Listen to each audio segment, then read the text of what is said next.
Happy Tuesday, everybody! Welcome to Inside the Picture. Great show lined up tonight. We have Marvin, the Powerhouse Powell. How do you like that for a name? Powerhouse Powell. It really has a good ring to it. The third is on. Welcome back to the big show. I missed you, Marvin. Really, seriously, really. I like that powerhouse. I may have to trademark that. Oh, go ahead. I gave it to you, my God. Yeah. If you don't trademark it, I won't do it. Got my permission. I gave it to you. Well, as you said, they're already started. Yeah. Yeah, boy. Marvin, Powerhouse Powell. You heard it from Mr. You, me, or whatever. Really, seriously, really. All right, got Katie back on for another week. Great stuff. It's great. Glad to be here. Yeah, we got Stephen Reichel, the jack of all trades and the master of all the giveaways. He's out here keeping tabs on a couple of guys in the chat room. Great stuff. Like I said, if they stick around to the end of the show tonight, they will see the other half of what we're doing with the giveaway. Yeah, I'm telling you, you're gonna have a pretty good horse race between Joshua Dora and Cyberuski. Get ready for this one.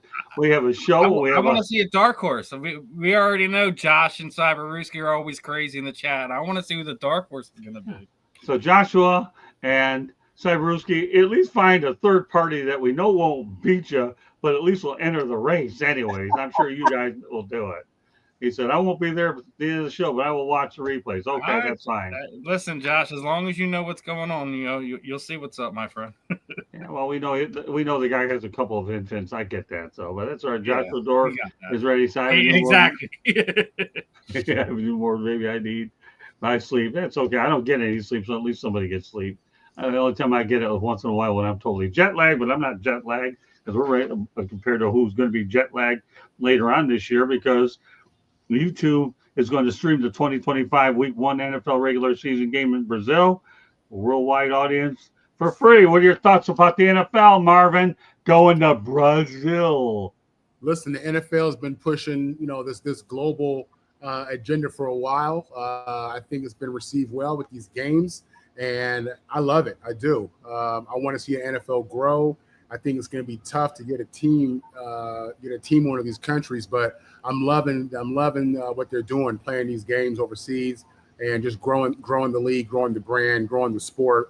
And I think will only benefit the league in every way, from participation to revenue and everything else. So I'm completely for it. So, all right. So Joshua Dor is asking you to kindly give him an introductory dog check. Just say dog check, just to pacify this guy. Dog. Say it again. An introductory dog check. Okay. All right. I'm not sure I know what that is. Just say the word dog check. Dog check. There you go. You got it. Okay. There you go. All right, there you go, Joshua Dor. Dog checks are all done, but at least he gave you one. So he's gonna have to articulate what he means by an introductory dog check. Yeah, that's okay, but at least you got one out of him. All right, you know the drill here. We're talking. He said that was a good one, so that's good enough there. So you passed his test on that one. All right, Steven, Brazil. We're talking NFL there. What do you think? I mean, it's smart to put it where a lot of people can get it. Not everyone has cable TV. Not everyone has the apps to be able to watch games here or there. So putting at least one of the games there on free on YouTube for everyone to kind of tune in for. It's what Marvin was just talking about. Growing the brand, making sure that not just internationally, but people who may not have may not have cable. You have a lot of people, they tend to go to sports bars and things like that, so they can catch these games a lot of time. You just give them the flexibility to be able to watch it at home, right off the YouTube app, right off your phone, your laptop, whatever. The accessibility is your best availability, right? Yeah, that's right. And no question about that. The only thing I can only hope for in this situation, and I know the worldwide marketing is important, we just got to make sure that the playing field surfaces are safe for the players. You really do. As far as I'm concerned, you really do. I wasn't too impressed with what I saw last year, and I hope that they learn from them. I realize playing some of these games in soccer stadiums, you're on fragile surfaces, but as far as the concept, all of them are on soccer pitches at this point in time. There's not a single international game that is played on an actual football field. Exactly. You just made if you do Australia or something like that, and you do it on a rugby field, it's still not going to be the same field as what we have that we're our football players. It's a different field. It is taken care of in a different way. Marvin, That's true. Prefer regular natural grass over what you see in some of those soccer pitches. Yeah. I'm sorry. Go ahead, Marvin. No, I was saying, I mean, that the field is everything. Your footing is everything. I mean, that first step, traction, how people underestimate is the technology and the turf, and the grass, and in the turf, and it matters. And they spend a lot of money on that kind of stuff, and the science behind it. And to go from that to option B, for elite athletes, that's a no-go. It's a horrible thing to put these guys in those kind of situations. You've already heard the stories of the guys talking about the fields and the practice areas in some cases. But that's something that has to be cleaned up. And the reality is that it's something that shouldn't be an issue for the caliber athlete and the investment and what you got going on. You want them to play on a field that makes sense. I mean, that's like asking NBA players to play on, something crazy other than wood. You know what I mean? Where they can't, be their best player, be their best selves, and be safe. And, so that matters. Absolutely. It does. And I hope it's something that they get figured out this year. Yeah, well, let me fill in that line. Okay, that's a great point. So let me say this. Okay, I'm glad the games are free and they're in Brazil, but let me fill in your blank. It'd be like asking the NBA players to play on clay is what it would be. Right. Like what you have for the French Open. Okay, let's go ahead and mention Joshua Dory. Said, he said they'll make it through your system. These guys have a zany system. It doesn't make any difference. Your dog check is a good indication that they like you. That's all you have to know. We'll keep it simple, stupid here with these guys. And yes, he did play for the Saints. Yes. And there you go. Did you know a scout named Barrett Wiley? Barrett Wiley, not off the top of my head, no. Okay. Sounds familiar, though. It sounds familiar. Okay. Candy, you have the last word on this. We have a lot to get to tonight. What a smart thing for the NFL to do. Not only are you putting a game in Brazil again, and you're going to do this international market, but now you're going to, one of the first games is going to be a free game, so you can tease all the people so they can watch that first game and decide, do I want to pay? Do I want to keep seeing all the games? Am I going to go to a sports bar, or am I going to get a subscription to YouTube TV or wherever they can get the rest of the NFL games? They're smart. Their marketing department is on key. Kudos that everyone's going to be able to see it, though. That's cool.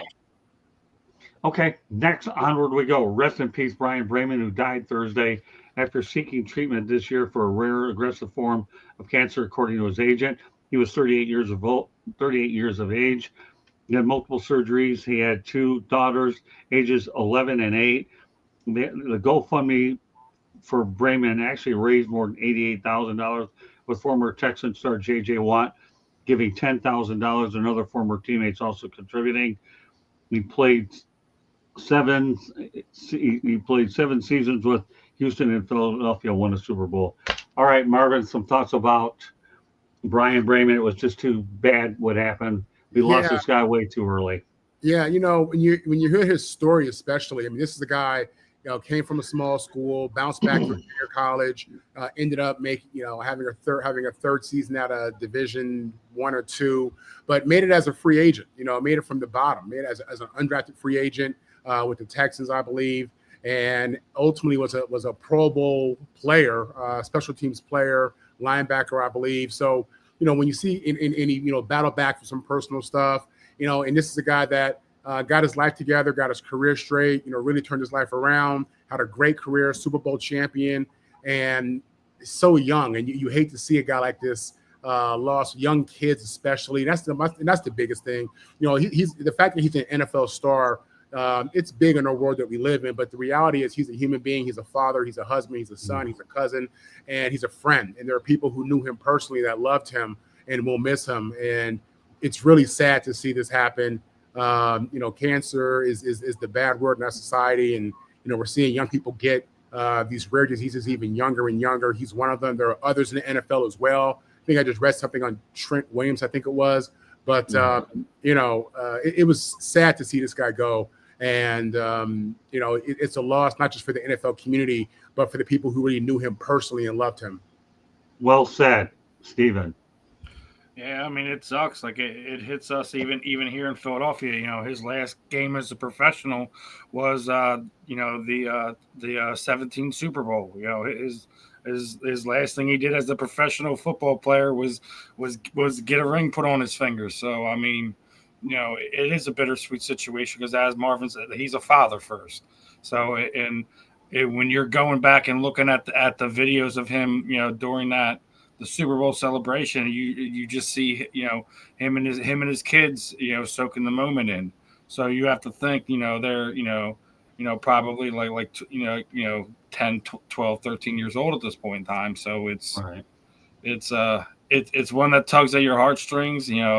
As our good friend JD White says, it's another one of those dirty C words. Cancer is Right. one of those things that none of us enjoys having to deal with, whether it's friends, family, professional athletes, etc.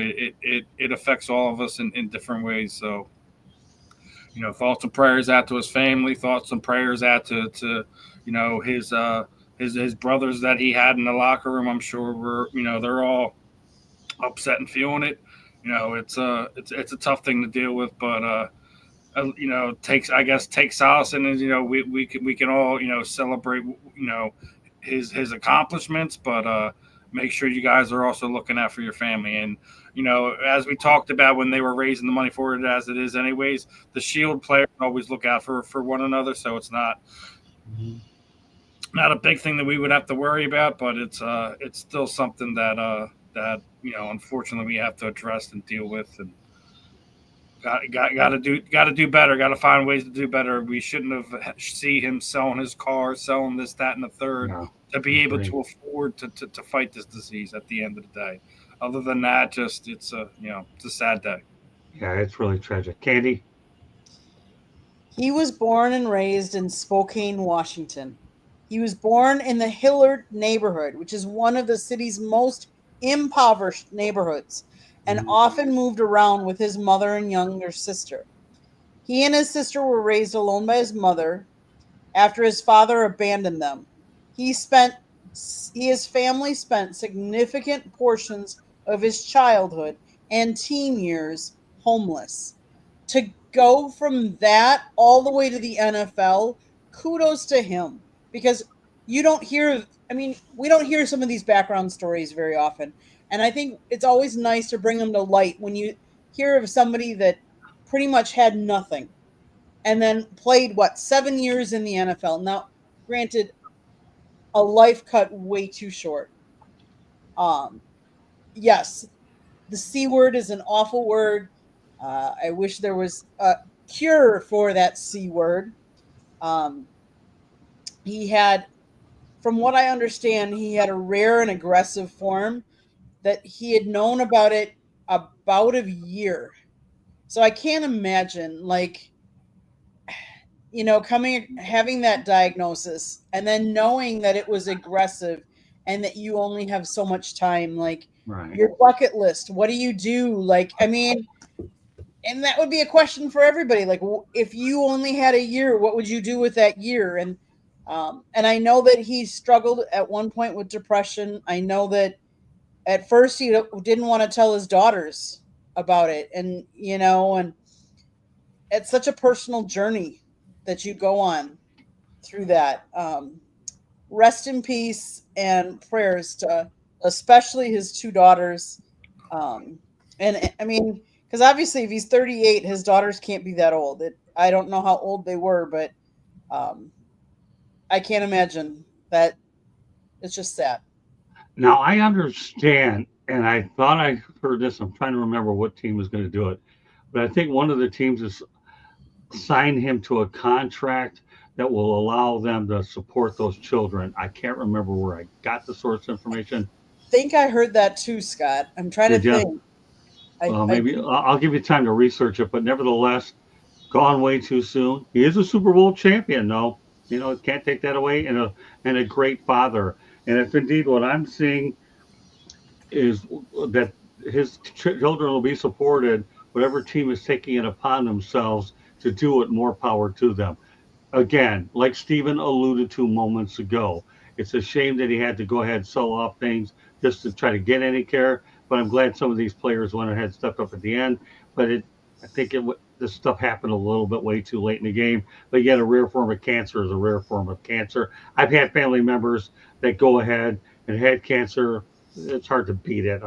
Even if you're in regression, you're in regression. Think about it. Here, let's go to baseball for a moment. Ryan Sandberg was in regression, right, for a little while. Now he's got it back, and now it's spreading to all his organs. So Ryan Sandberg, a Hall of Fame baseball player, is dealing with it too. Obviously, a bit older than Brayman, but this is a wicked disease. As far as bucket list, there's no secret. I'm not going to kid everybody. I have Alzheimer's right now, the onset. And when Marvin asked me earlier before we went on, how was the trip? It was great, And the way I look at it is I'm going to take that bucket list and dissect it as much as I can and not worry about anything slowing me down. I owe it to everybody on this network and all my friends to stay in there, grind it out, and grind out every moment and memory that we have. And that's what I'm determined to do for all my friends, family, and my colleagues like you guys, who I view as family. And I love all you guys very much, and that's the way it is. And what can I say? I don't get emotional. I just lay it on the line. That's why they called me the Motor City Madmouth. That's why we have Powerhouse Powell, okay, who's now going to start trademarking that name. And he's got my permission to do it. Nevertheless, rest in peace, Brian. And, I like the way he spells his name, Bryan. That's the same spelling as my middle name. So the Eagles re-signed him to a 7-year deal one day after his passing. So there you go. Another classy gesture by the Philadelphia Eagles. Jeffrey Lurie just knows how to do it. I'm telling you guys. Yeah, no, he is. I mean, okay. It says here. Let me pop up ad. It says Philadelphia, in a story that has touched hearts across the NFL, the Philadelphia Eagles have re-signed Brian Bayman to a special 7-year contract just one day after he passed away at age 38. This extraordinary gesture is not just a tribute to the beloved Super Bowl, whatever champion, but also a promise of support for Brayman's two sons, now 11 and 13 years old. Great stuff.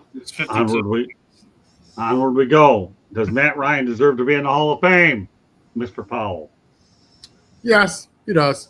Matt Ryan will go down as one of those great quarterbacks who didn't win a Super Bowl.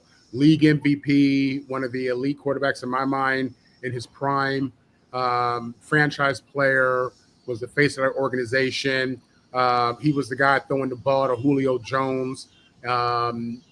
He's, and then when you think about, the way he lost the Super Bowl, it's tough.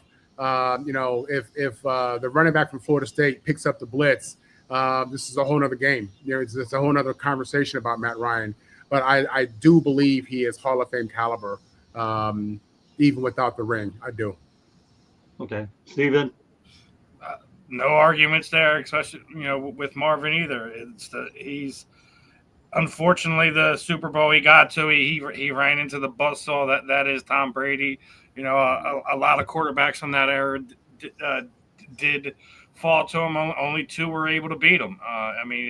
It was a tough task going against them Patriot teams, but the fact that a lot of us kind of unanimously believe Julio Jones is arguably going to be a Hall of Famer, I think it goes without saying that Matty Ice is there too.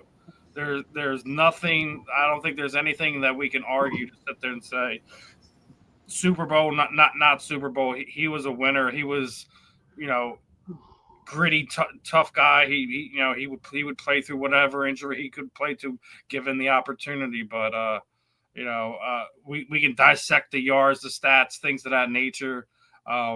He was one of those guys in that generation you have to talk to especially when we're talking about quarterbacks in the NFC. He's up there with the Drew Breeses. I mean, some people want to put Eli Manning in there because of the two Super Bowls. if that's the measure, I don't know, because Eli Manning was utterly horrendous during the regular season. He had one of the best defenses he had when they had those 2 runs. So I mean, there's a short list of guys from that era that I would close my eyes and say they would do it, and Matt Ryan is definitely one of them. Candy. He played 15 seasons in the NFL. He ranks among the league's all-time top 10 in pass attempts, pass completions, passing yards, and passing touchdowns. He was taken 3rd overall in the 2008 draft. He is won NFL Most Valuable Player, NFL Offensive Player of the Year, NFL Offensive Rookie of the Year. He was first team All-Pro. He was 4 times Pro Bowl. He is NFL pass rating leader 1 year, NFL completion percentage leader. He's won the Manning Award, the Johnny Unitas Golden Arm Award. This begs the question, what constitutes going into the Hall of Fame? Is it just a Super Bowl winner? Is it how many times you win the Super Bowl? Or was it your play on the field every game? Not everybody gets to be a Super Bowl champion or even play in the Super Bowl, but does that mean they weren't a great player? No, it just means the team as a whole didn't win enough to get there. That doesn't mean the players on that individual team aren't Hall of Fame worthy. So is he? Yes. Well, keep in mind, he followed Michael Vick. That was a very tumultuous situation following Michael Vick. Yeah. So you follow Michael Vick after all those off-the-field dog allegations, and he subsequently served prison time. That was one thing. So he calmed that position down. Now, when you also think about the fact that he came from Boston College, what other quarterback do you know came from Boston College? So any name recognition ever heard of? Doug Flutie. There you go, Doug Flutie. So there you go. Boston College. So yeah, I think, but he came at a very tumultuous time when Michael Vick was having his difficulties. I'm glad Michael Vick rebounded, but Matt Ryan settled that position down, and now he's doing position. That whole franchise was in shambles after the Michael Vick situation. Well, it sure was, and that's exactly, Stephen, why I brought it, because it was in shambles. And now I'm glad that he's landed a TV gig with CBS. More power to him. So great stuff. All right, let's go on. Obviously, the show was titled "To Be or Not to Be" an NIL salary cap. Who are we talking about? Deion Sanders believes there should be an NIL salary cap similar to how the NFL operates. It's hard to compete with somebody who's given 25 to 30 million to a darn freshman class. All right, Marvin, what's your take on Mr. Sanders, prime time? I understand his position because he's at a school that can't compete with the other schools who can NIL-wise. Now, look, if I have it correct, the House settlement basically determined that there can be revenue sharing and these teams can pay their players. So now you have the elite college teams paying they're paying rosters anywhere from like $20 to $40 million. Like realistically, that's what these guys are getting. I got something for us to look at. Hold on 1 second. It's already in the back end here. The top spending teams. Those right there are your top 10 spending teams right there. And they're spending over $20 million each, without question. I think Texas is at 35 is what's reported. Right. But the NIL to me is a little bit different. The name, image, and likeness is supposed to appeal to the elite player who's so good that, Nabisco or McDonald's or whoever wants to sign this kid to a deal. You can't. It is completely un-American, and it contradicts Deion's whole career of endorsement and how he made his money in endorsements. He didn't make his money in sports. I mean, he got paid in sports, the Cowboys and in baseball and in the Falcons, but he made money in endorsements. Yeah. So, and you're worth whatever someone's going to pay you. So if I'm Marvin Powell III and I'm the best fullback in the nation at USC, and in Burger King or In-N-Out, if In-N-Out wants to sign me to some exclusive deal for whatever it is, that's what it is. They're going to pay you on what they think you're worth. You shouldn't cap that. I can understand if you cap the revenue sharing, but these schools are recruiting elite players, and elite players are in demand from corporate America and other entities who want to attach themselves to these players. I don't understand how they're going to be able to cap NIL. It's contradictory just based on what NIL is supposed to be. I can understand if they want to cap the revenue and how the players are paid through the school, but if you're Matt Leinart and you're in your third straight national title game and you've won the Heisman and you finished second in the other year, I mean, you're going to be a guy who corporate America is going to spend big dollars on. You should not cap that, and you can't cap that. It's un-American. It goes against everything that we do as Americans and believe in. It's Deion telling you he ain't got the dogs. Okay, he ain't got the dogs that warrant NIL attention. That's because now that Shador is gone and Travis is gone, what you got left? You know, exactly. and that's what it comes. So that's why he was, because in LA, New York, Miami. Well, maybe not Miami, but you in certain cities, these schools have position, and they have position, with some of these entities, so they can arrange that for star players. It's tough to do that when you in Boulder, when you in Tuscaloosa, when you in somewhere in Nebraska, So Deion's just crying because he knows what's coming. That's really the truth. And this is coming from the guy that made all his money in endorsements because he was so great, and his greatness warranted that money. Well, there's a reason why I miss you, and you just said a mouthful, and I'm glad you did it. You probably saved me a little bit of voice at the end, but I'll say a little. You said most of what I was going to say, and I'm glad you did. I'd rather come from a guy that played the damn game instead of a guy that's been covering it. All right, Rachel, go ahead. I mean, I don't think Marvin's completely wrong. I think got a little spilled milk going on over there with Deion. Yeah, spilled milk. But I to an extent, I hear what he's saying. I've said it from the beginning. I think there should be some type of guardrail, some type of situation where we can't go over X amount of money per position. But I completely agree with Marvin Sinner saying that shouldn't touch or prevent any athlete from getting an endorsement deal, regardless if we're talking food, whether we're talking, I think the only thing that we should not be allowing these kids to do is anything to do with betting. Anything like that should have nothing to do with any professional athlete. Other than that, I don't think we should prevent anybody from making their money, regardless of where it's from a food chain, from a cell phone provider, whatever the case may be. Whoever wants to endorse set elite athlete should be allowed to. But I hear what he's saying. Like, we can't just let it go crazy. But at the same, as Marvin was sitting there saying, like, most of this is coming from those type of situations are not. I think where he's getting upset is they don't got the, as Marvin was saying, he ain't got the boosters over there in Boulder.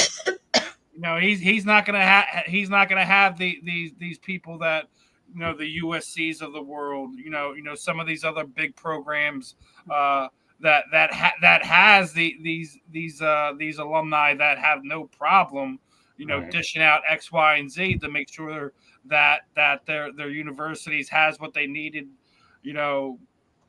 as far as equipment, etc., and even as it's changing now to making sure that the next great wide receiver, defensive tackle, offensive tackle, defensive back, whoever it may be, has an opportunity to go to one of these schools. And I'll tell you like this as well. I bet you that, and I don't know the timing when he said this, but I bet you he wasn't screaming for this when his son and Travis, were at the beginning of last season, and they were looking at certain NIL deals. I read that Shador was making $6 million. Good for him. I hope he made more than that. I hope he made way more than that, because I know some of these guys have. But it's just we live in a meritocracy. It's crazy to cap what somebody's value is, or it doesn't make any sense. In every aspect of what we do in sports, you're awarded based upon your merits, and NIL is no different.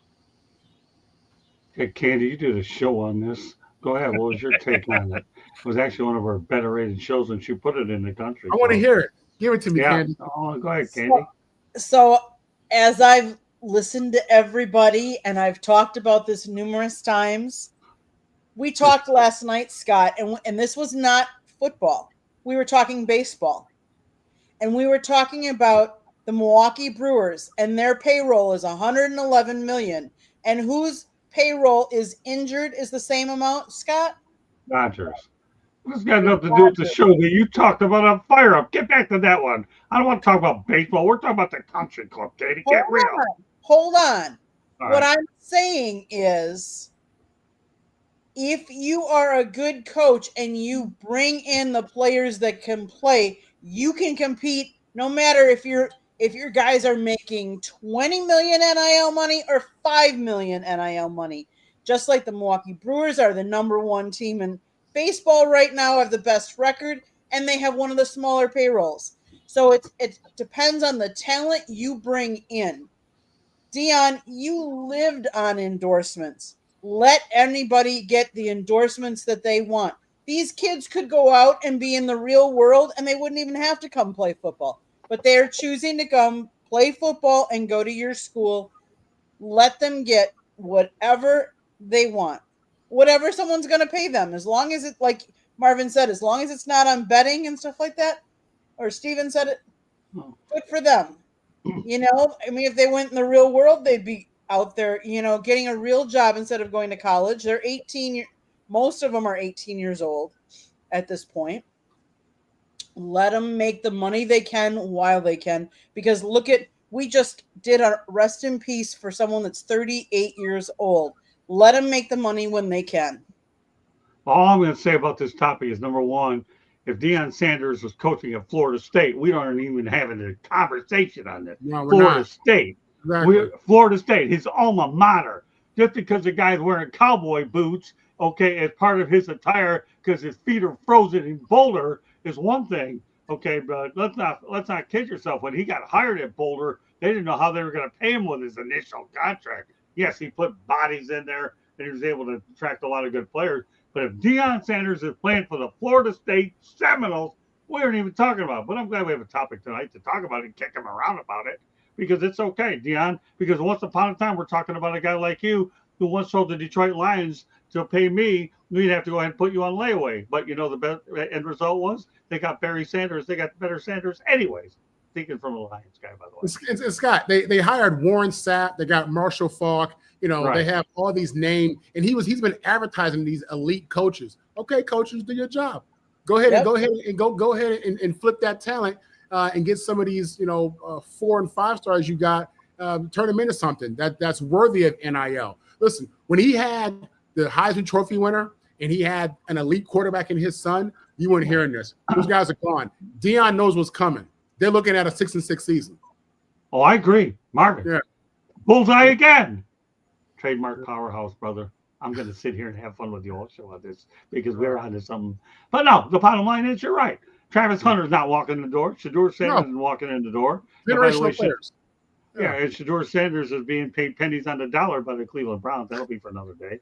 But, he probably got more money with NIL than he's going to get with his rookie contract. He got paid. He got paid, rightfully so. Yeah, I'm sure. Well, that's okay. We'll see what he does with the Brownies. But the reality is, the fact is, to me, if he's at Florida State, we aren't even talking about it. And by the way, just a little footnote on Florida State, former Seminoles coach and Texas A&M Aggies coach Jimbo Fisher is going to be broadcasting for the ACC network, from what I heard. Just a little something to throw out there. All right, everybody else say what they want to say about the topic. We're going to get to one more, and then we're going to go to a station break. Go ahead, Candy. One last little thing. Boulder, Colorado is not a cheap place to live. There's people that have money there. Yeah. He just needs to find them and get them to help pay for these guys, because Boulder is not a cheap place to be. I hear it's a beautiful part of the country, though. It is. It is. Yeah. I've been there. It'll be a while, because now that I'm hooked on international travel, I'm not going anywhere domestically. I'm hooked on international travel. The Motor City Madmouth has taken his act to Europe on a boat.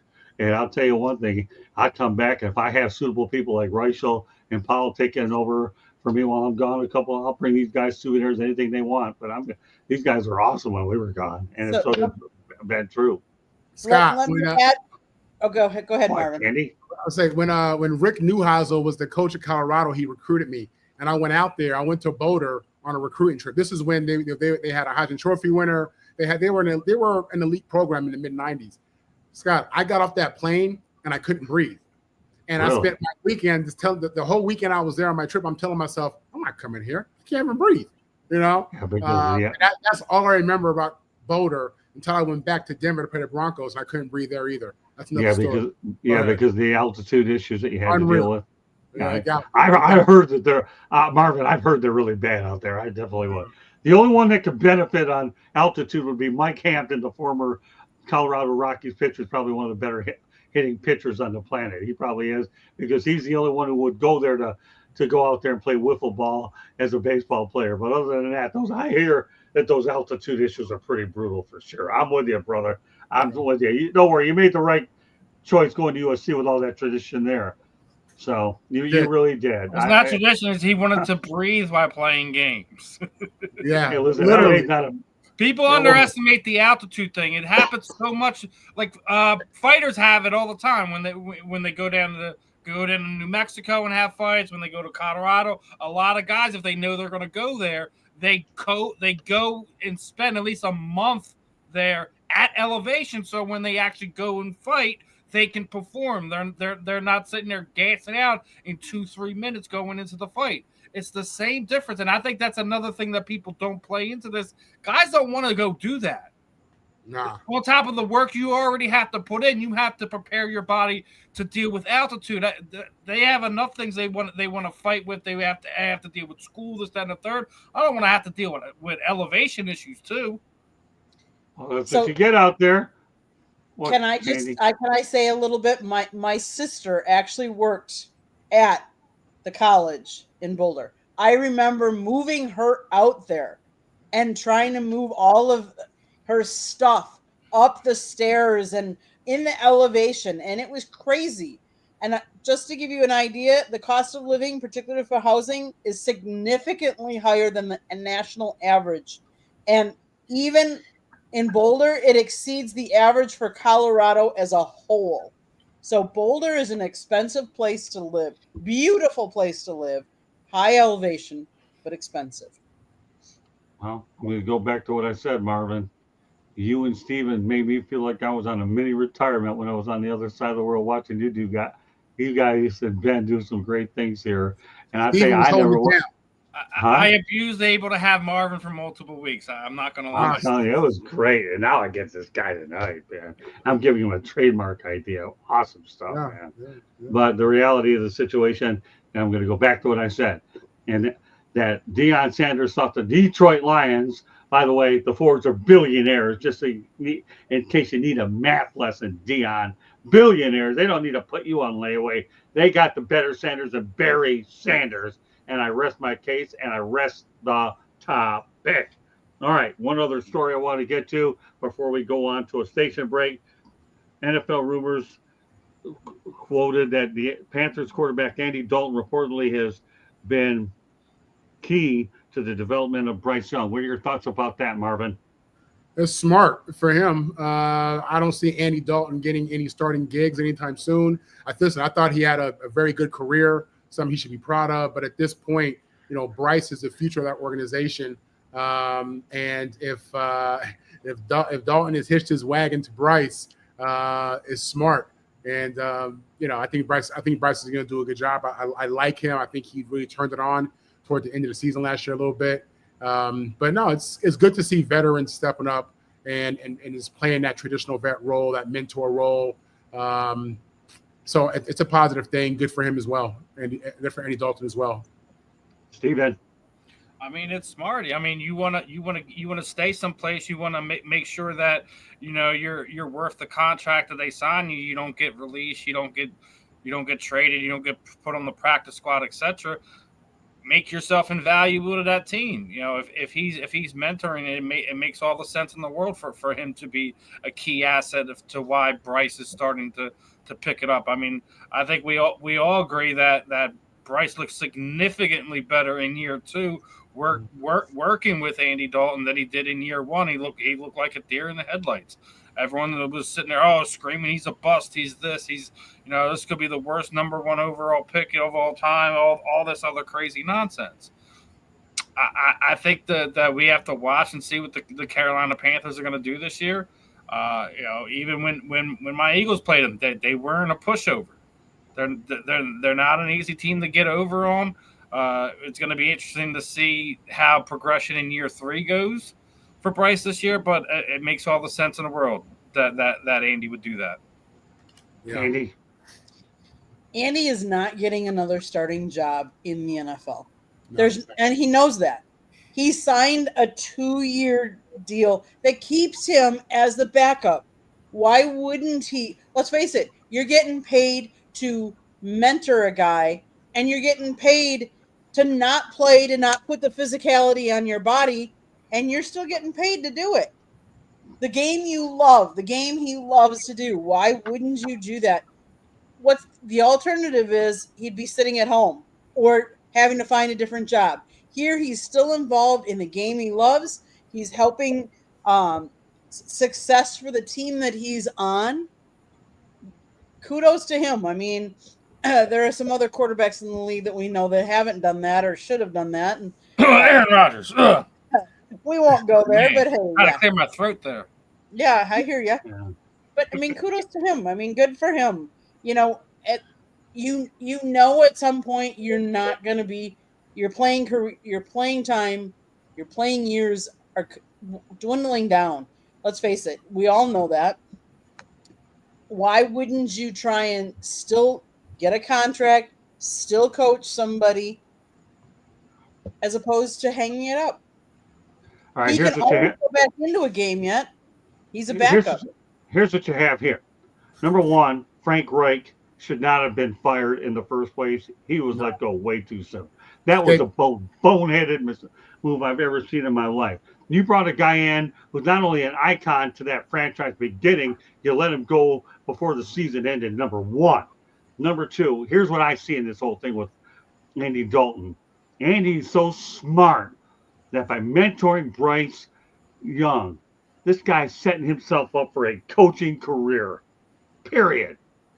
He's setting himself up for a coaching career. A lot of quarterbacks are excellent head coaches. Do I need to name a bunch of them? Hello, Doug Peterson. You ever heard of him? Won a world championship. I could go on and on and on. But this guy here, Andy Dalton, is so shrewd that he's setting himself up for a coaching career. And why not do it with Bryce Harper as his initial prize pupil? Bryce, what am I saying here? Bryce Young. I don't know. I'm thinking Bryce Harper because I've got myself in Philadelphia because of Steven. Great stuff. Hey, Bryce is still a pretty good name, though. But with all due respect, this is a stepping stone towards a coaching career. If you can mentor Bryce Young along, you become a genius there to begin with. But I've always loved Andy Dalton as a quarterback. I always have loved him.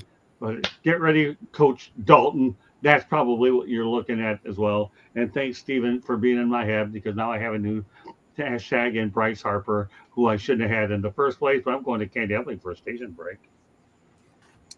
South Florida Tribune Publishing Company published a book, Lessons from the Microphone, Tuning into the Enduring Wisdom of Visionary Leaders. It is written by our host, Scott, the Motor City Madmouth Morganroth. Talks about his 40-plus years in the media business and how it has evolved. Old school media versus new school media. Get your copy today. It's available on Amazon, Barnes & Noble, Kindle, Google, and Apple Books. There's also a link on our website, www.southfloridatribune.com, where there is a plethora of great content, so go check it out. If you like to listen to podcasts, you can find us wherever you get your podcast. If you see the red subscribe button, and that means you haven't subscribed to us, please do so, and then click that notification button. You want to know when we're going live. We have some great programs. We also have some great content coming out, even from our trip abroad. So if you are a fan of football, not our football, but football, we're going to have some Chelsea, the World Cup winning Chelsea. We did a tour of their facility. You can go check it out. It's going to be on our YouTube channel. If you want to advertise or sponsor a show, you can call Scott, 954-304-4941. And if you want to be a guest or have topic ideas, you can always email us at southfloridatribune@gmail.com. Well done, Candy. All right, Von Miller signed with the Washington Commanders. Plenty of experience out there in Commander country. Bobby Wagner is 35 years of age. Miller 36. Marshawn Lattimore's 29. Nick Bellore 36. Jeremy Reeves 29, and Jonathan Jones 32. What are your thoughts about the Commanders, Mr. Powell? Are they ready to qualify for AARP, or you think this group's going to be good?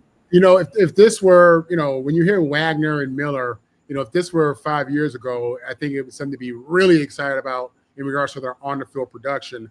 You hope and you wonder when Father Time's going to set in on these guys. Vaughn had an injury a while back that he came back from. I think it was Achilles.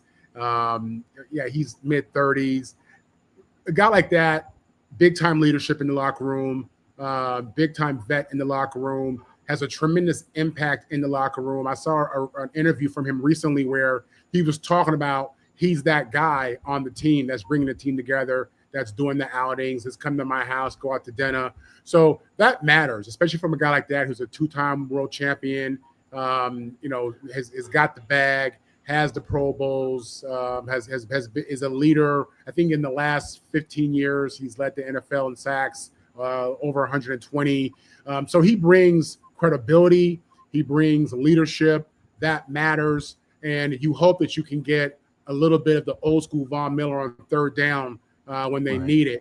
But as a whole, I think it's a good move, especially considering the fact that you didn't hear about any outrageous price tag attached to it. For them, it's just a win, I think. Sounds good. Okay, Steven. They were the oldest. They were already ranked as the oldest team in the NFL before this signing, and this just it goes in more into it. As Marvin said, if this was 5 years ago, I mean, if I'm Commanders fan, I'm running around getting ready, trying to make Super Bowl early plans and things of that nature. But I think the other thing that people aren't talking about here is the Commanders won 8 of their 12 games by 6 points or less, and out of their wins, 11 out of the 12 of them weren't even playoff teams. So I mean, you're adding to a team to do what? Because you're going to have a tougher schedule this year. You're not going to have the easier schedule. You're going to be playing tougher teams because you were a playoff team last year. So you still have to see what it looks like on the field, and you still have to beat the guys at the top of the division, the Philadelphia Eagles. And last time I checked, Von Miller's is on Lane Johnson's highlight reel, not the other way around. So I mean. He still has to get by one of the best best right tackles in football. So I mean, do I think it makes him a better team at the end of the day? It probably does. He's probably is going to give them middle tier to Pro Bowl level production, but I don't think that's enough to get by. The Eagles of the world, the Lions of the world, etc. I think that the Commanders got really, really lucky that how that game played out with the Detroit Lions, and that they were able to beat them to have to come here to Philadelphia.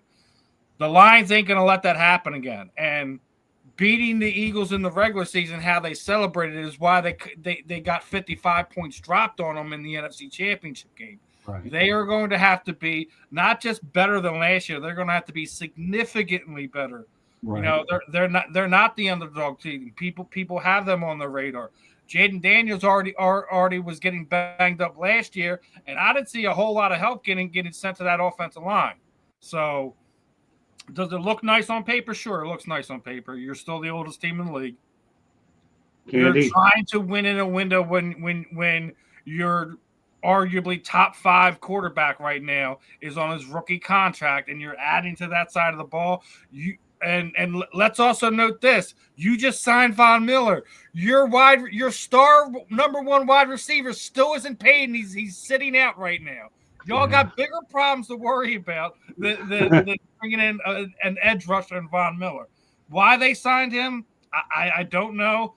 I would make sure that my young wide receiver is taken care of because having Deebo Samuel as my number one leaves much to be desired. Because what happened to San Francisco last year when Deebo Samuel was the number one receiver when Brandon Ayuk was out? Can anyone tell me what happened? I think they won one game. Yeah. Yeah. And obviously, we know you're referring to Terry McLaurin, so you might as well spit the name out, right? Yeah. I mean, the fact that Scary Terry still doesn't have his contract, and you just signed another person, I've been like, I'm staying home too. Yeah. They're not taking him seriously, and they hurt himself even more when the Jets just signed their young stud wide receiver, and he's a top 5 paid wide receiver in the NFL. Yeah. Oh man, they're gonna have to pay him more than $32 million a year to get him to sign at this point in time. It's going to be a rough road. I'm going to tell you. I'm glad you brought that wide receiver topic up because in a minute I'm going to talk about another one. Candy, go ahead. We are about to talk about another one. Go ahead, Candy. You're awesome, Steven. Good stuff. You're mute, Candy. But muting won't get it done, Candy. Okay, Miller is a 7-time All-Pro selection, 8-time Pro Bowl selection. As of 2024, he has the most career sacks of any active player, and he obviously had the most career sacks in Broncos history with 110. He has 129.5 sacks. Let's face it, they did not bring him in on a huge contract. We're not talking big money. He signed a contract for what? I think it was it's worth $6.1 million with up to $10.5 million in incentives. Right. So it's not a huge contract. Yes, he is older. Yes, they have a lot of older. But sometimes the older can also be the more, like we just said, Andy Dalton's going to mentor some of the young guys. Maybe he's going to mentor some of the young guys as well. You know, maybe he's got a little life left in that tank of his. Kudos to him for getting another contract. I mean, let's face it, he's been in the league for quite a while. So what Washington's kind of doing, I don't know. We'll remains to be seen. But well, he's a proven winner. He's won Super Bowls. I give him that. Reality is, what does he have left in the tank? TBD, to be determined, and I'll leave it at that. Since Stephen alluded to it, now I'm going to talk about it.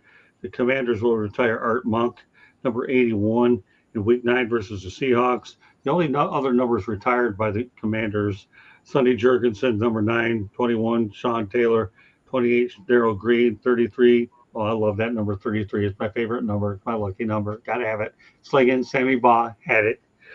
49, Bobby Winchell. Of course, now we mentioned Art Monk. So, with all due respect, Art Monk got his due. Marvin, what do you think? One of the great possession receivers of the game. All decades team in the 80s, first player to 900 receptions. Art Monk was elite in his day.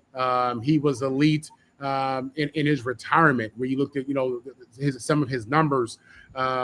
So well-deserved, 3-time Super Bowl champion. I think he was a first-round pick out of Syracuse. I think Art Monk, I think he was a New York guy. But, yeah, one of the great players. Should have happened years ago. And, again, first player at 900 receptions. That was a big deal back then. It really was. And I think, was he the all-time leading reception guy at one point? He had to be. Well deserved. Well deserved. Well, I want to go to the chat room real quick before we go over to Steven. I like this guy. KI Talks United. Drake May will lead the Patriots to the Super Bowl. Well, I just need to know whatever he's smoking or drinking, he needs to give to us. He's playing Madden. He means Madden football. He's playing video games. Okay, well, it's all right. Play video games. He's a fan. He's entitled to his opinion. You better hope Mike Vrabel does a lot of good things here. Although I hear the kid, Drake May, did something pretty nice when he gave away, was it their wedding gifts or something to, I'm trying to remember what gesture it was. Candy will look it up while she has. It was a pretty good, Drake May and his wife went ahead and gave away some gifts to charity, I think it was. She'll research that as well. But all right, well, you got Mike Vrabel there. He's a much bigger upgrade over who you had last year, that's for sure. So I won't sell Mike Vrabel short, but it's a pipe dream right now. But hey, we got fans on the show. I have a responsibility to acknowledge them. I acknowledge them. Thanks a lot for participating in the chat room. Much appreciated. Okay, Steven, onward we go about Mr. Monk. Mr. Monk. All I gotta say, if I'm glad he's getting his retired. Washington didn't do right by him as the tread was getting a little low. Let him go to the New York Jets. The following season, he comes here to Philadelphia for in '95. I mean, it's one of those things that's weird to see kind of these legends, these Super Bowl winners wind up going to other teams, and even divisional teams is even weird. Like I remember watching Jerry Rice in a Seattle Seahawks jersey was strange. It's one of these things where it's like it makes you scratch your head. Hey, I remember when Art signed, I was pumped. I'm like, yeah, we just stole one from Washington. But then, obviously, he wasn't the Super Bowl champion, the Pro Bowl type level player.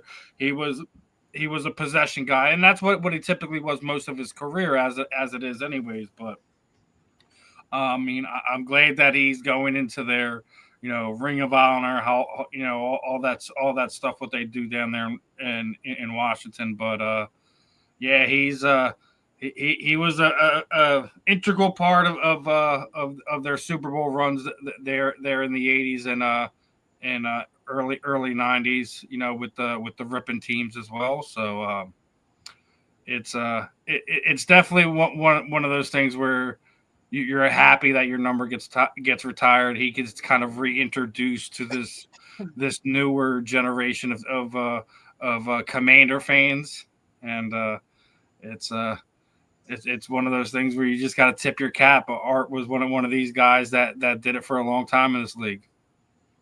Candy. So Drake May and his new bride, quietly donated all of their wedding gifts to homeless and help centers, fulfilling a promise May made years ago. So that's Great what he So did. we went back to the Patriots comment. Yeah, but no, that's okay. Listen, with all due respect, we have to award kindness in this show too. If him and his wife we gave away, absolutely do. yeah, we did. So whether he wins the Super Bowl or not is one thing, but him and his wife are super people. I got to give them that much. If you're donating your wedding gifts to homeless people, more power to them. Thanks, Candy, for that research. Go ahead, complete the monk. So among the league's all-time top 20, he's 10th in receptions, 14th in receiving yards, consecutive games with at least one reception, 6th with 183. Redskins records, yards from scrimmage, receiving yards, receptions, consecutive games with at least NFL records. First player to record a touchdown reception in 15 consecutive seasons. Consecutive seasons with at least 35 receptions, 15. First player to record over 102 receptions in a season before NFL rule changes to the prior to the 1990 season. First player to record over 100 receptions in the Super Bowl era. First player to record back-to-back seasons with 1,200 yards and 90 receptions. First player to reach 820 receptions in a career. First player to surpass 900 career receptions, finishing career with 940, which is an all-time record at the time. First player to record at least one reception in 180 consecutive games. I mean, I could go on, and I could list all of his awards. He played a long time. He had such a great career. You were right, Marvin. He did attend and play college football at Syracuse, where he was a 4-year Orangeman Letterman. He led the team in receiving in 77, 78, and 79, and he still ranks in the top 10 on several school career record lists, including career receptions. He's 6th all-time receiving yards. He's 7th, and receiving yards per game, he's 9th. And that's back in college. Like, he was selected in the first round in the 1980 draft by the Washington Redskins. During his rookie year, he was a unanimous all-rookie selection and had 58 receptions, which is a Redskin rookie record. And it goes on. I mean, like, and it goes All on. right. And, Etc. That's Okay. plenty. Okay, I'll tell you why Art Monk's number retired.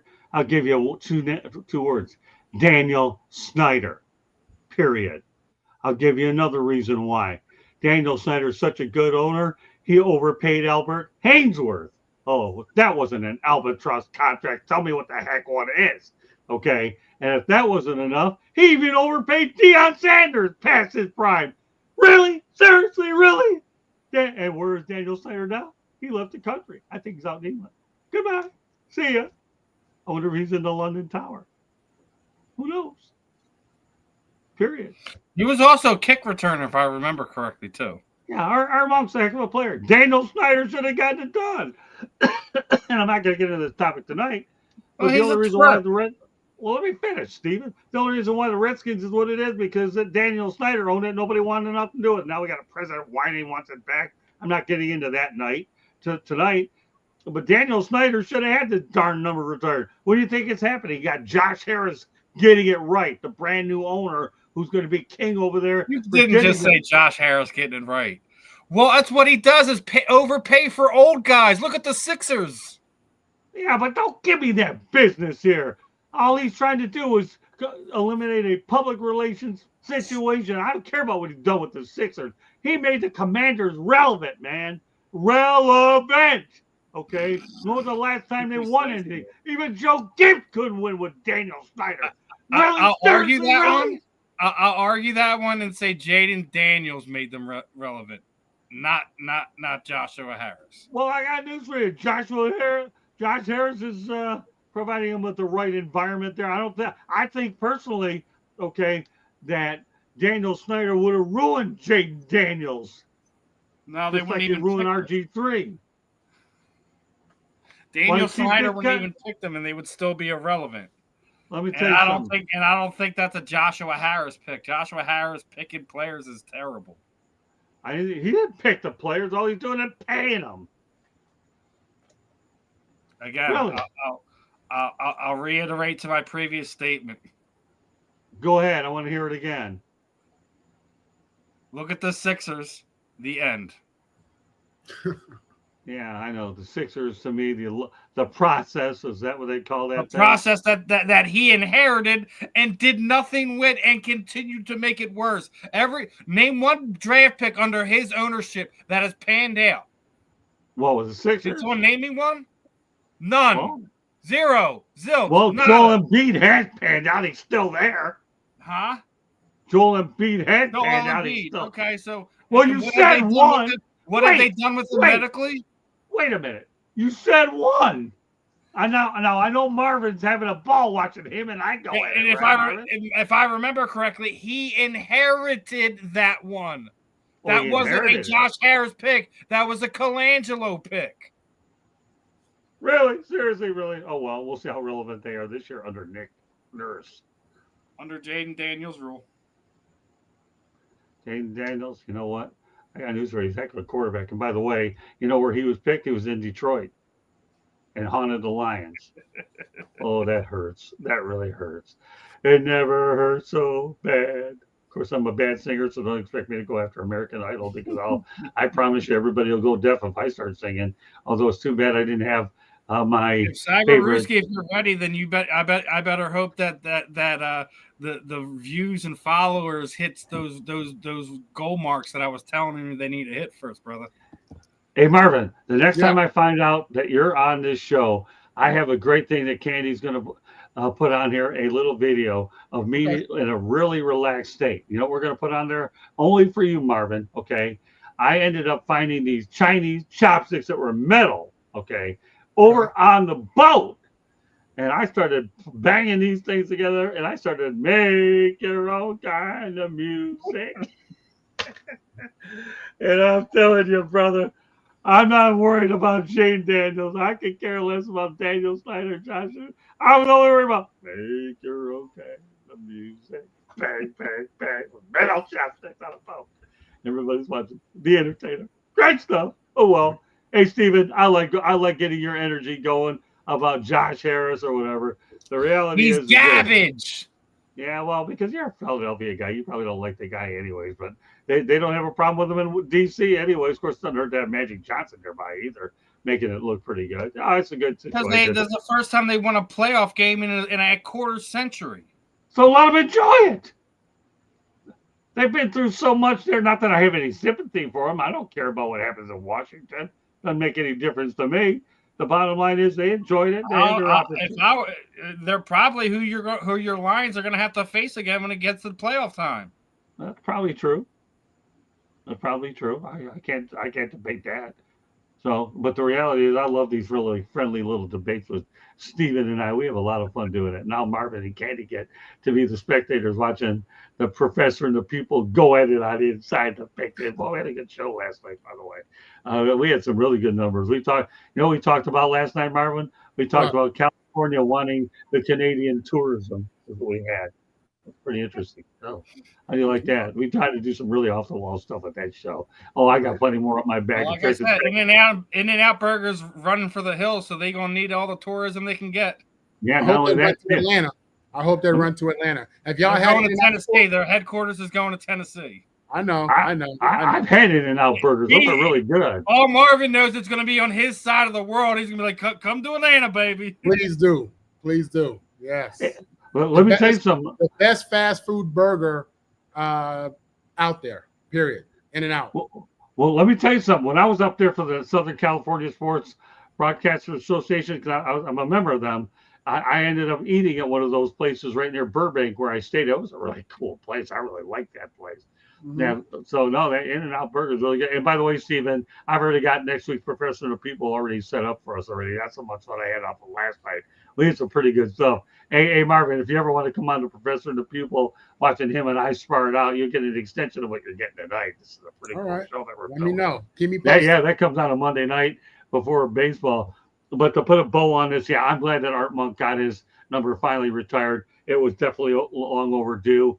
Even though Daniel Snyder, I'm still going to stick to my position, should have done it a long time ago. Daniel Snyder, to me, is one of the worst owners ever in sports, and it's obvious the way he ended up going out. But the Commanders, hey, Josh Harris bought him. We'll see what he can do with them. Their biggest thing now is trying to get a new stadium. Onward we go, okay? We're not debating this one. I think this is the most absurd thing I've ever read in my life, but we're bringing it up anyways. Teddy Bridgewater was suspended from Miami Northwestern for helping kids and giving back to his community. The Florida High School Association for providing impermissible benefits to its players. How absurd is that, Marvin? You know, the reality is this. Teddy B, had a successful NFL career, made a lot of money, and he went back home to impact the kids in his neighborhood. All right. This guy is not trying to get a competitive advantage. This isn't him recruiting. This is him coaching these kids, seeing the reality of how they're living. When practice is over, he may take a few kids home. On the way home, let's stop and get something to eat. That's normal. That is what he did is normal across the nation. You have hundreds and thousands of youth coaches who are all about the kid. They love the game. They're competitive. But at the end of the day, they're trying to have an impact on these kids' lives and helping these kids get home, taking them home, helping these kids get something to eat for dinner or whatever. That's not him cheating. That's him helping out kids in his neighborhood. And I don't think people realize that. I think that's been lost in all this. It breaks my heart because this guy has nothing but the best of intentions. He's only trying to do good. And at the end of the day, I think we forget why people even get into these teaching and educational professions, because a coach is an extension of a teacher, extension of a parent, and he's just showing love and looking out, and that's it. And it's unfortunate that it got covered the way it did. The headlines are what they are, and there's probably a misconception about the reality of what was going on with that. But this is something that this is a bad thing that happened to Teddy. And he got a bad rap for this thing. And I hope that there ends up being a better solution, a better ending, because he was only there to positively impact these kids. And it's unfortunate how this thing got turned around the way it did. Excellent points, Marvin, all the way around. Thank you. All right, Stephen. I just want to know who he made look bad. because that's what this really boils down to. Because first off, what's not being put out there, because as Marvin said, it's being spun in a way. He isn't even officially a coach with the team. So how can you suspend somebody who isn't officially a coach of the team? He's basically coaching from the sidelines, from the stands, right? That's what's going on here. And what really happened is because he paid for all of this stuff out of his own pocket, the last few seasons. What happened was he was starting to crowdfund some of this stuff, so he didn't have to, and he started breaking it down that, last year he spent, $9,500 to purchase new uniforms for everybody. Right. Not the raggedy stuff that they had been, where somebody else should have already been taking care of this, right? So Teddy went out of his way to do that. That also cost him $300 a week to keep the field painted in a proper way. It cost them $1,300 a week to make sure the kids that had the rest and recovery stuff that they had access to. The food that Marvin was talking about, and $700 Uber stuff that he was doing. And I think it was July 7th, he put out an email, and almost a week later, he's quote unquote suspended. I'm going to go back to, how do you suspend somebody who isn't officially a member of the coaching staff? He's not a head coach, an assistant coach, or anything of that matter. So I want to know who in the Miami, Florida Athletic Commission, whose feelings got hurt? Because that's what this really boils down to. Whose pockets didn't get filled? Is that what this is really about? Someone, because at the end of the day, he's doing the same thing that any other coach would probably be doing if they had to. So why is Teddy Bridgewater the only one doing it? Oh, that's right, because we all know who Teddy Bridgewater is, right? The fact that he's the only person that is dealing with this is utterly disgusting. The fact that everything is being done in the way that he's doing is utterly disgusting. It's corruption at its highest form. And the other part of this is, if they didn't win the state title last year, I don't think we're having this conversation. Oh, excellent points by both of you. Now, all right, Candy, what can you come up with? The rules need to change. The most talented kids are going to private schools, and private schools don't have to abide by these rules at all. These are only rules for the public schools. So, and he did this. He didn't spend this money to break a rule. He spent this money to help these kids, not gain a competitive advantage, but to help the kids as kids. The rules need to change so that more people can have the giving heart that he did and be able to help kids with the generosity. I get if it was a competitive advantage, that's different. And again, you don't suspend somebody that's not on the payroll. But whatever, I get. They got to save face now. What are they going to do? What are they going to say? But the rules need to change, and that's why there are rules, and rules do change and evolve, and that's what needs to happen, and hopefully that's what will happen. So I have a question for the group. Would you like to see me use a soft voice and tone this one down? Yes or no? I want you to live your life, Scotty. Say it with your chest, Scott. Yeah, Say I want it with you to live your chest, life. brother.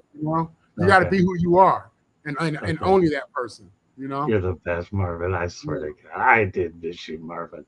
I'll tell you what. I'm going to say my voice for this one. Absurdity 101. ...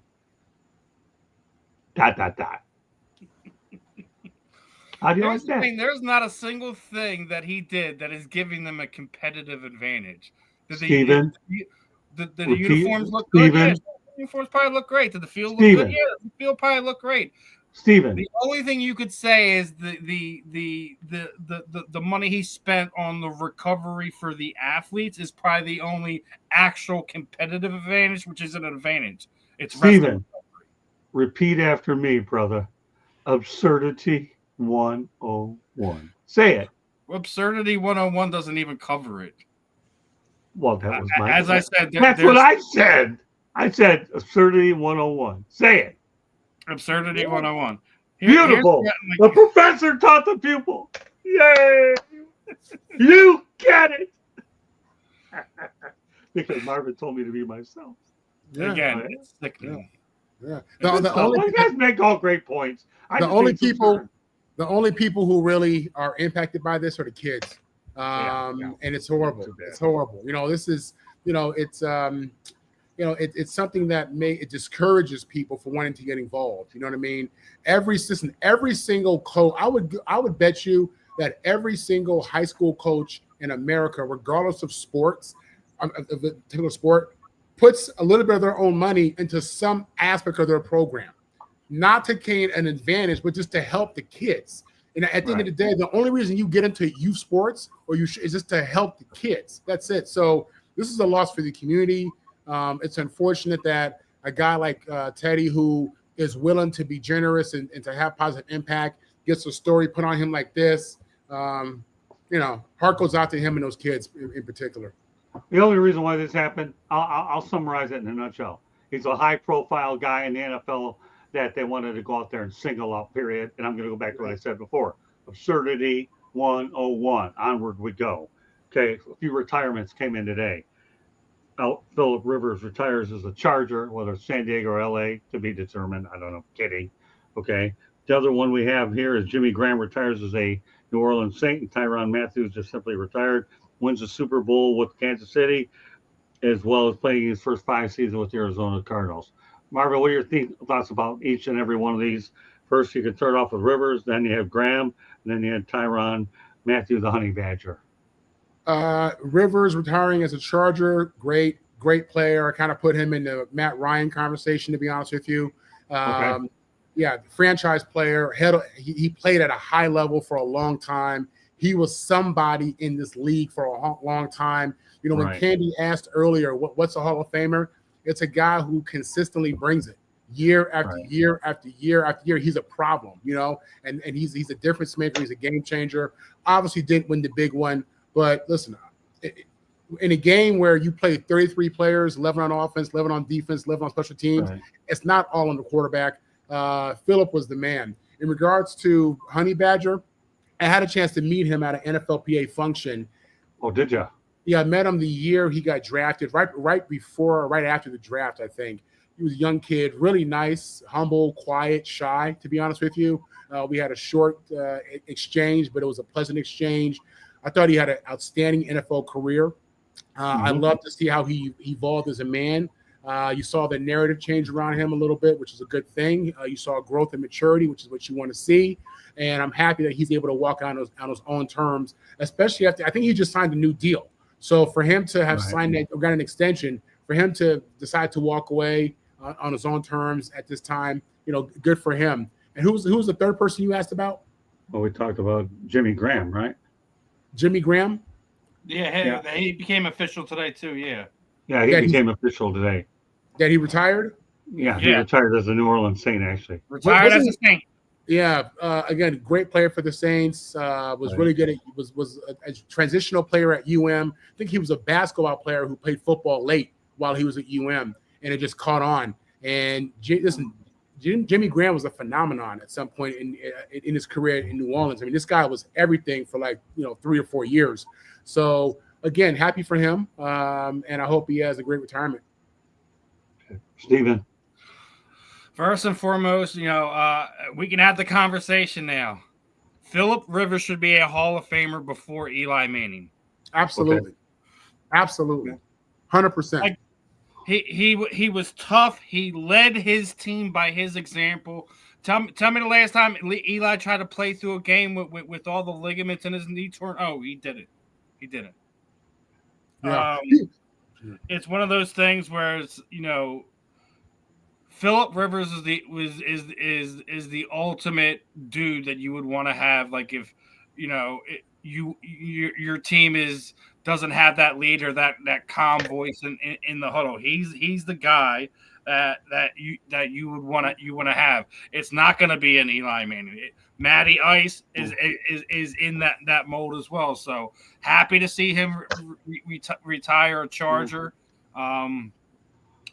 the the Honey Badger kind of surprised, as Marvin said, he just recently did sign a contract, but he is one of those safeties over the last 12 years that you have to mention him. He started that down there in New Orleans. Did wind up catching a couple Super Bowls there in Kansas City.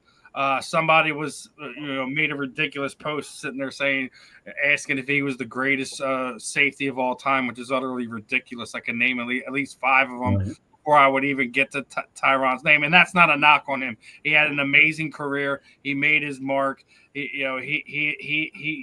flew around the football field. Jimmy Graham was, as Marvin was saying, there was a point in time where people thought Jimmy Graham was the best tight end in football. That he was a special guy. And what people don't know is, what was it, 4 days ago? He is a part of this rowing team that went across the Arctic Ocean in world record time. Wow. And then comes home and decides he's going to retire. So Jimmy Graham's a unique person.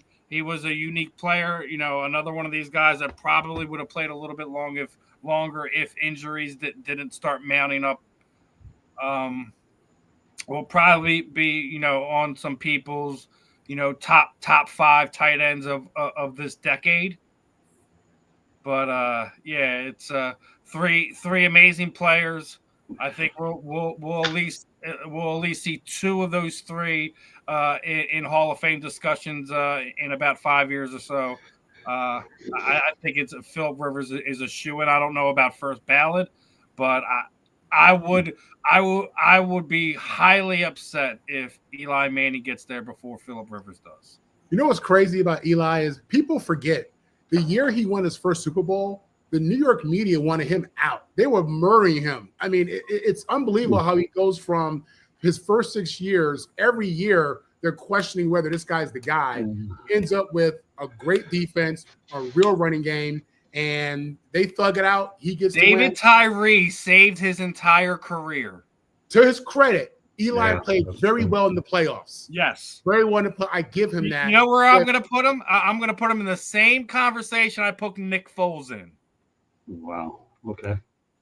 That's interesting. Yeah. Well, I think Nick Foles is probably better than Eli, to be honest. I agree, but I think didn't get the chances. Was never officially given that number 1 moniker. He was traded out of here by Chip Kelly before he could really get a chance to get on it. And then he came back as a backup under Carson Wentz and had that magical run.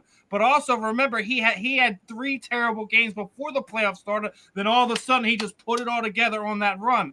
Yeah. What saved Eli and what has him in those conversations is who he beat when he beat him. He's one of the 2 quarterbacks to beat Tom Brady in the Super Bowl. Yeah. If he doesn't beat Tom Brady in those Super Bowls, we're not having this conversation. We're talking about how great Michael Strahan and them defenses were. As we should. If I were Eli Manning, honestly, I would feel like I deserve to be in the Hall of Fame, based on the fact that I beat the greatest dynasty in football history twice. Right. You know what I mean? That is why if I was Eli, I'd feel fine with that. But the problem is this. He's the only player you can think of where when you mention his name in the Hall of Fame, there's a problem in the room.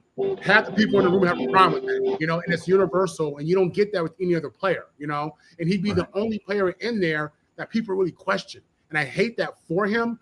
But again, I also don't think I don't know that he's a Hall of Famer. I don't know that. If I were him, I would think I was, but I don't know. He's a 500 quarterback. Take away the postseason stats and tell me take away the postseason success and then tell me he's a Hall of Famer. You can't do it. Yeah, 100%. Great guy. Listen, but I think Eli made like 200. He was the highest paid quarterback or player in NFL history when he retired. I think no one made more money than him. The guy he made the money, got the rings. Good for him. Seems like a really nice guy, great guy, humble. Yeah, I'm not. He's a great guy. Him and the whole Manning family, they have the way they carry themselves, how they go about things. Again, I would just have a problem if he gets there before Phillips does. So I would hope if the case goes down like that, that they kind of both get in there at the same time. And what's sad is his dad had a losing record in his career. No one questions Archie Manning, and you shouldn't. And you shouldn't question him, you know. But he had highlight reels where he's running around like a crazy person, half his jersey ripped off, throwing darts down the field. Yeah. Eli Manning's the only. Tell me the highlight reel you see him from the regular season. Again, take the playoffs out of it. Yeah, I'm with you. You can't. There's no magical moment. There's no special play broken down where he's throwing a great pass down the field. Is it the Odell Beckham catch is probably the only one, and that was Odell's catch. It's not him making a great play. And then you look how he got into it. Kurt Warner was the guy in New York. He wasn't playing bad. Kurt could still play at that point, you know, and they benched Kurt to put Eli in. That's how it happens. But you know. Well, you got Candy. Okay, let's talk. We went through like 3 different things. I know. Jimmy Graham started his career in 2010, third-round pick in New Orleans, caught 386 passes for 4,752 yards, 51 touchdowns in 5 seasons with the team. He then moved on 3 seasons to Seattle, 2 seasons in Green Bay, 2 seasons in Chicago, before returning to the Saints in 2023 for his final NFL games. Over his entire run, he caught 719 passes for 8,545 yards and 89 touchdowns. He is 16th overall and 4th among tight ends for career touchdown catches. What a career. And if I remember correctly, I think he was one of the first ones that was one of those big blocking tight ends too, and really put it all into it. Do I think he'll get in the Hall of Fame? Yeah, I think he will. Phillip Rivers. Oftentimes, I had him on my fantasy team back when I played fantasy. Not because he's not this big flashy. He's not a Brett Favre, the gunslinger, but he was consistent. Right. And he was consistent enough that he got you fantasy numbers.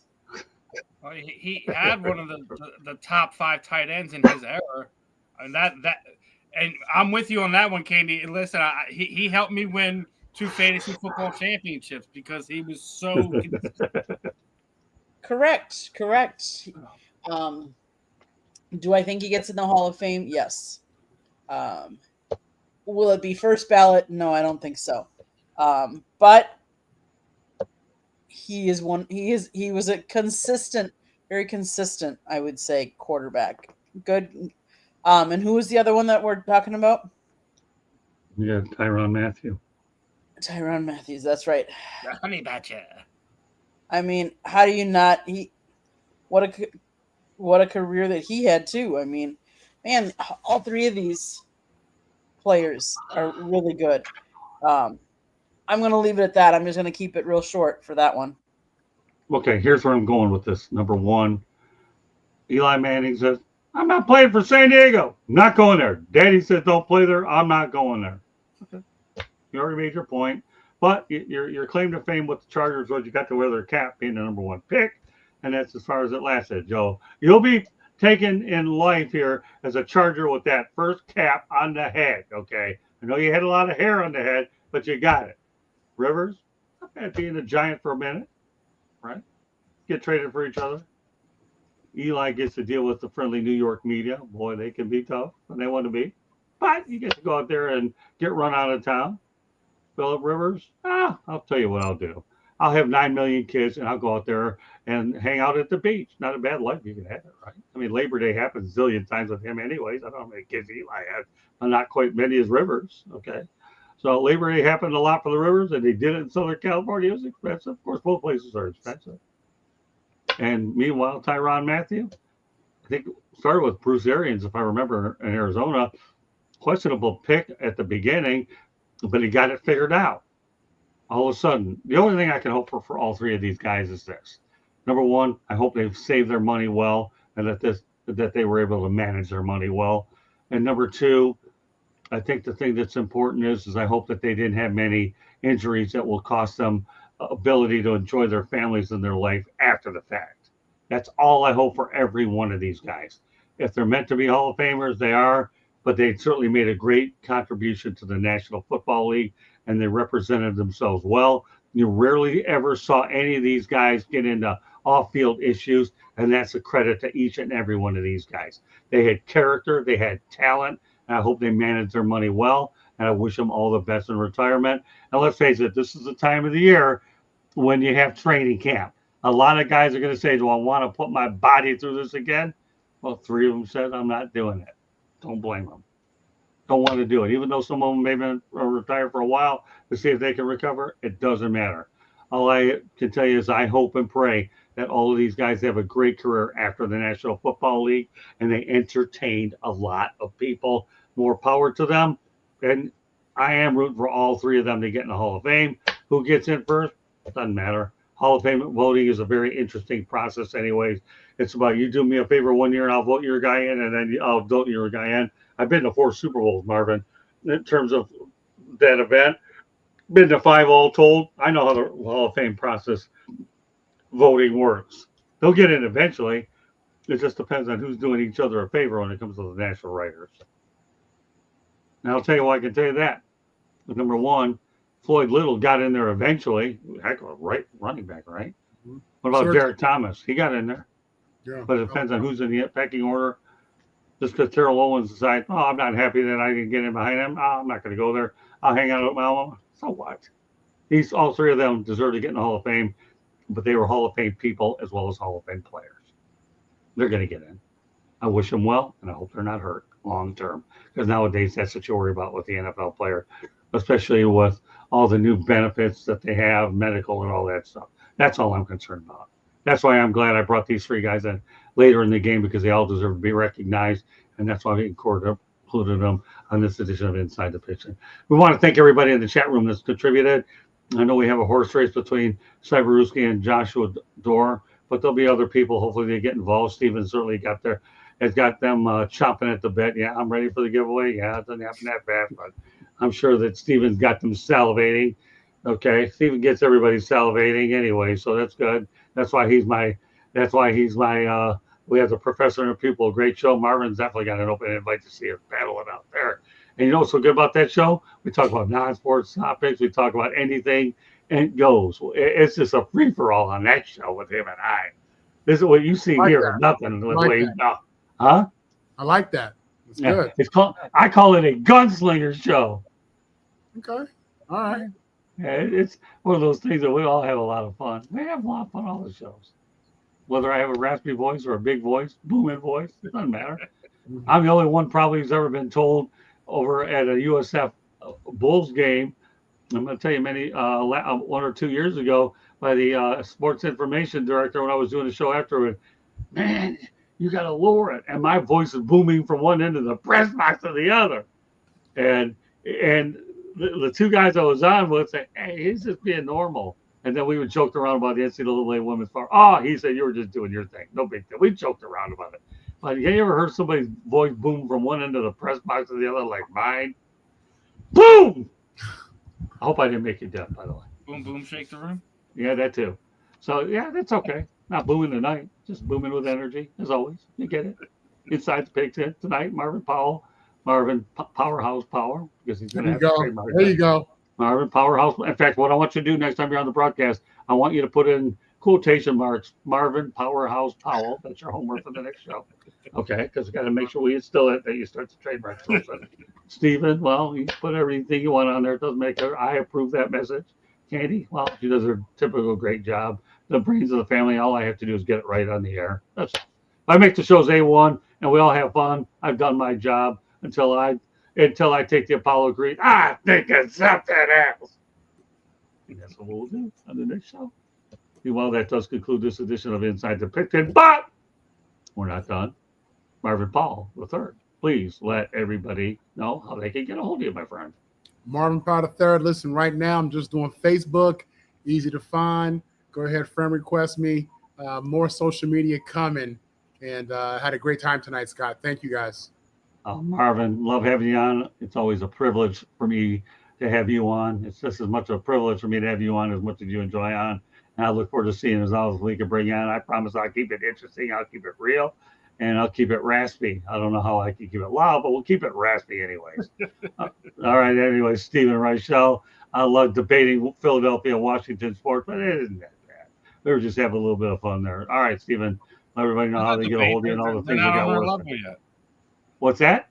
I said there is no debate. They're not on our level yet. Exactly. That's okay. It is what it is. Let everybody know they get a hold of you what you're doing with us. Yeah, obviously, real easy to find me, just like Marvin. Facebook, Instagram. Just type my name in. The Twitter handle's right underneath my name there. Steve Sports Talk 1. You can find me on Instagram, YouTube. Tomorrow, obviously, me and Ben will be a little bit late tomorrow. We're not going to start at our typical 11 o'clock as I'm going to have a conference call to confirm when we are going to have the Invincible One himself, Mr. Vinny Papali. We're going to be working out a time or day in the next few weeks where he's going to be coming on the podcast. I did confirm that we are going to have BKFC female featherweight champion Miss Jessica Black Widow Borger is going to be joining us. She's always got a lot of stuff going on down there in the Florida area as well. And as the gentleman in the chat were talking about, obviously Cyber was talking about the giveaway that we have announced. Again, when we hit a million views, listeners on the YouTube channel, and when we hit 2K subscriptions on the YouTube channel, we're going to be doing several giveaway. I had already shown the stuff that Ben sent. As I referred to the chat room, we are also going to be after we hit these goals here, we are also going to be doing a giveaway for our most active chat members, depending on what we do. But I did bring out a few things to add into it. We got a Brandon Graham autograph photo here. I got a Brian Dawkins autograph photo. So you got a two-time Super Bowl champ, Hall of Famer. I got a few other signed photos, signed cards to kind of add to it. Got a Jeremiah Trotter card we'll throw in there. I do have another Brandon Graham rookie card signed over there. We got some stuff to kind of give away to all of it through the listeners, the subscribers, and to the people who are actually active throughout the shows. And it's not just going to be one program. As Josh and Cyber Ruski are already jockeying for position for the giveaways, just make sure you're active. Make sure you're commenting on all the programs. We're all, between me, Scott, Candy, and the other crew, we'll eventually decide who it's going to wind up going to. Again, I'm also pretty sure that Josh and Cyberuski will probably be the two front runners. I'm going to say it again. I want to see who the dark horse is going to be. I don't think it's just going to be them. We'll see how everything plays out. But just guys, remember, like, subscribe, share it with your friends. Let make some posts. Let people know to kind of tune in, listen to the reels, listen to the long form programming like what we're doing here tonight, and just support us in the basic ways. Make sure you're heading over to the website and checking out the articles that all our writers are writing, from Scott to George and to all the other writers over there. Show us love on all different levels. We will be doing multiple giveaways, signed books from Scott, signed books from Ben. I have other signed books that I might be throwing in here for some of the other stuff we're doing. Be engaging. It's the simplest way to kind of get yourself involved for the giveaways. Make us want to do the giveaways. It's that simple. We all have stuff that we can contribute and have some fun with. So that's what we're going to be looking forward to as we hit these goals, throughout the rest of the calendar year, as we're getting closer to football season, ladies and gentlemen. We're within a month and a half here. So, the Hall of Fame game is less than 2 weeks away. We're getting down to football being extremely crazy. So I don't see it being long for us to hit some of these goals. So guys like Josh and Cyberuski, relax. We will get there. Do your parts. We will absolutely do our parts and share some memorabilia with our supportive fans, listeners, subscribers, etc. Well, I have a new piece of memorabilia that I think I'm going to introduce. Okay.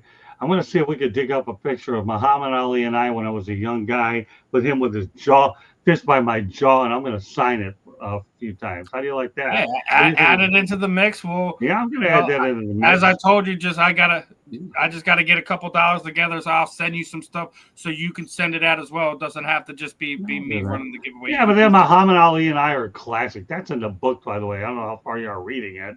Also, tomorrow night, a programming note, which will be really neat.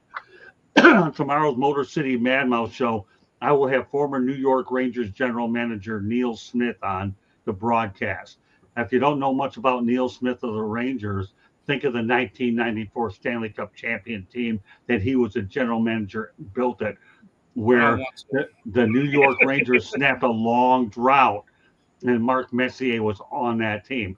He will be on the Motor City Mad Mouth show tomorrow at approximately 8 o'clock p.m. as a lead into the Sports Exchange. I'm really looking forward to it. You know something, Marvin? What I'm going to do one day is I'm going to invite you on the Motor City Mad Mouth show. Take that to the bank. If you when you make it to the Motor City Mad Mouth show, you got to talk some Jets football to get them more excited to come on. Yeah, but now this is going to be much different.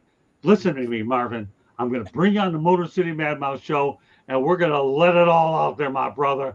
I will. The Motor City Mad Mouth show, let me tell you, is my one-on-one interview show. I've had a lot of great people on there. You ever heard of Kenny Albert, the versatile broadcaster? I think so.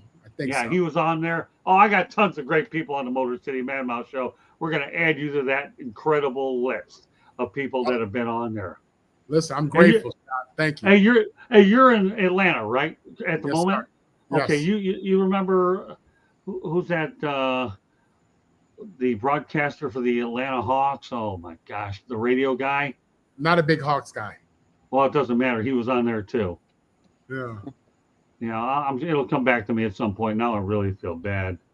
Oh my God, it doesn't matter. I've had a lot of great names on there as well, and you're going to be the latest one that comes on there. You know what? You can plan on that invite in about 2 or 3 weeks or so. I'm going to bring you on the Motor City Mad Mouth show. That does come on 8 o'clock Eastern time. We send you the invite a few minutes earlier and all that. So, oh my gosh, it's going to drive me. Oh, you know what? I'm not leaving this show here without finding out who this guy is, because I'm going to get killed by my media people out here.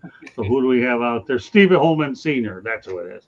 Steve Holman Sr. He was on that show with me. We had a great time. We talked about his legendary career and all the games that he's done. You're going to join some elite company on that show. We also had, you've heard of, let's see, how many other names can I forget? Well, Steve Holman Sr. was on there. And I'm trying to think. Oh, well, there's a bunch of other ones. It's becoming a pretty good list of people that I have had on there. Kenny Albert, Steve Holman Sr., Marvin Powell III will be joining there. Who? Fred Wallen. Fred Wallen was on there. You ought to know about him in L.A.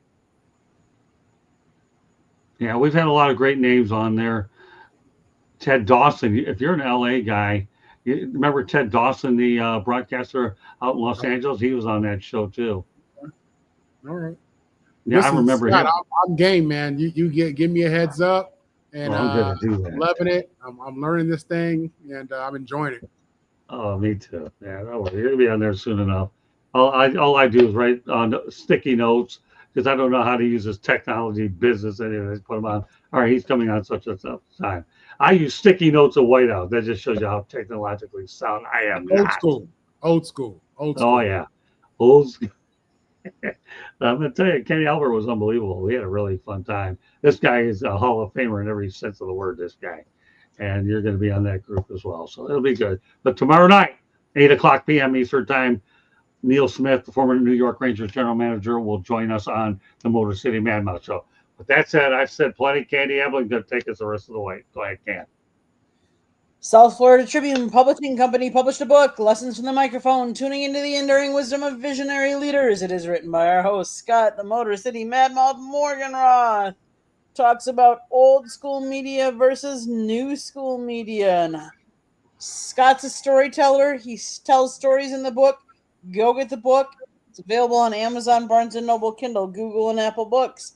There is also a link on our website, www.southfloridatribune.com, where there is a plethora of great other content, so go check it out. If you like to listen to audio portions of a show, it can be heard on wherever you get your podcast, iHeartRadio, Apple, Geo7, Castbox, Deezer, you name it, it's there. If you see the red subscribe button in that lower right-hand corner, that means you have not yet subscribed to the South Florida Tribune YouTube channel. Please do so. And then hit that notification button so you can get notified whenever we go live or have a new video that goes up. We traveled recently to Europe. There's going to be a bunch of videos going up from our trip to Europe. So if you want to see it through the eyes of Scott, go to our YouTube channel. If you like baseball, we talk baseball on Mondays. Tuesday nights, we talk football. Wednesday nights and Thursday nights, you never know what we're going to be talking about. So tune in to find out. Obviously, the Motor City Mad Mouse show, Scott is a one-on-one interview show. He's interviewed lots of different people. You interviewed Mickey Callaway. You interviewed Fred Wallen. Rachel, and numerous people. So go check that out as well. If you want to advertise or sponsor a show, call Scott 954-304-4941. And if you want to be a guest or have topic ideas that you want us to cover or you want us to debate, email us at southfloridatribune@gmail.com. Back to you, Scott. All right, a couple names I want to drop in there. Jerome Jaranovich. Everybody's heard of him from CNN, right? And Dave Barnett, also formerly of ESPN, I mentioned in there. Well, I was thinking about, I don't like to leave shows unless I know the names because it'll drive me nuts once we're off the air. It won't drive me nuts anymore because we're about to go off the air. I want to thank everybody in the chat room for their participation. More importantly, I want to thank my incredible crew. College Sports Nut, good evening, everyone. Glad you made it on here as well. College Sports Nut. If you haven't subscribed to our channel, please do so, but we're glad that you're able to pop in here as well. I want to thank Marvin Powell III. Once again, another great performance by this guy, and he will be coming on the Motor City Mad Mouse show in the not-so-distant future. Stephen Reichel, what can I say? The guy brings his A game every single time.